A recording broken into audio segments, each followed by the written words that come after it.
we're going to get these cables that were attached to the case,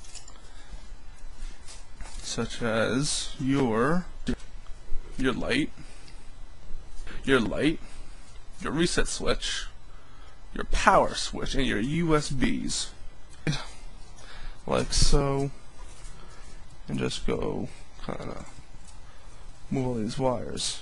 Now generally, when you get the motherboard, we should say USB.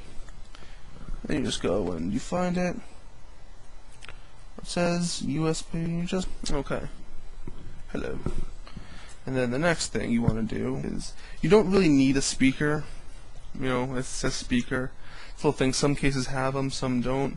Speakers, I just kind of just roll them up, toss them to the side. And we have our reset switch, hard drive LED, power LED, and power switch.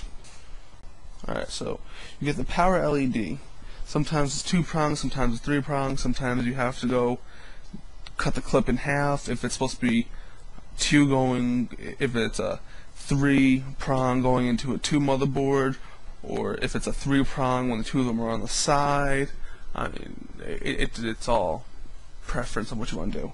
So you get the power LED, you get the hard drive switch, just plug it in right here, and then all we have left is the power switch. Very important. This will complete our installing the motherboard.